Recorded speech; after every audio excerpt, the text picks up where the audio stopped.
Bienvenue, aujourd'hui on va regarder d'un peu plus près les régimes végétariens et leur lien avec la santé.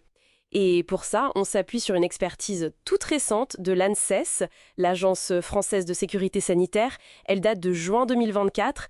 C'est une grosse analyse en fait. Ils ont passé en revue plein d'études scientifiques, des cohortes, des essais cliniques. L'idée, c'était de voir comment ces régimes, qui excluent plus ou moins les produits animaux, jouent sur notre santé et nos apports nutritionnels. Exactement. Le but, c'est de décrypter ce que dit la science à travers ce rapport très complet sur les bénéfices potentiels, mais aussi les points de vigilance. Et Lancet souligne bien une difficulté, faire la différence entre l'effet du régime lui-même et les autres habitudes de vie. Souvent, les végétariens font plus de sport, fument moins, etc. Et les études, elles n'arrivent pas toujours à isoler parfaitement l'impact propre du régime. C'est complexe. D'accord, oui, c'est une nuance très importante à garder en tête. Bon alors, plongeons dedans.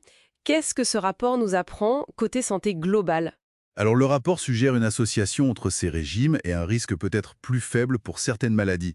Par exemple, pour le diabète de type 2, le niveau de preuve est jugé modéré. Ça veut dire qu'on a une confiance assez bonne dans ce lien. Modéré, d'accord? Pour les maladies du cœur, spécifiquement les cardiopathies ischémiques, celles qui touchent les artères du cœur, et pour les calculs rénaux, là, le niveau de preuve est faible. Faible. Donc c'est plus une piste qu'une certitude. C'est ça.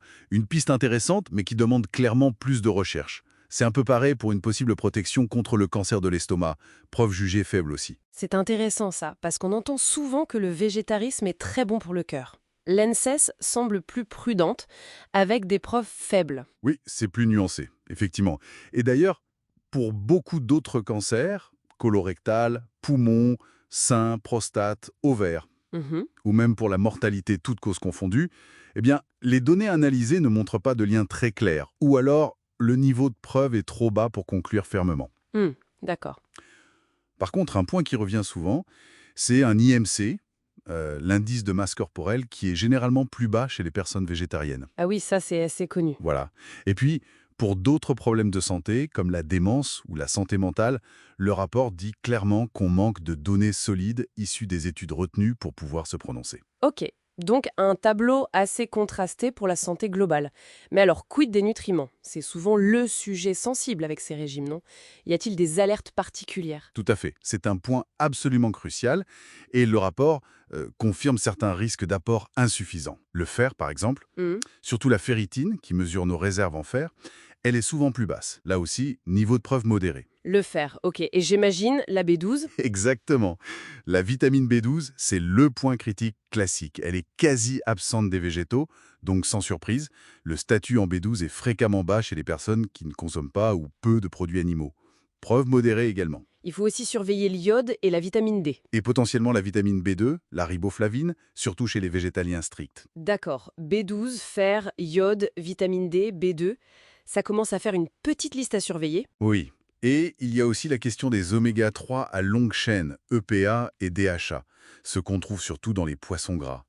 Les apports sont logiquement plus faibles, même si, bon, ce point précis n'a pas été évalué avec un niveau de preuve par l'ANSES, faute de marqueurs biologiques fiables dans cette revue systématique. D'accord. Mais il y a aussi du positif, hein. Le statut en vitamine B9, les folates, est souvent meilleur. Niveau de preuve modéré là aussi.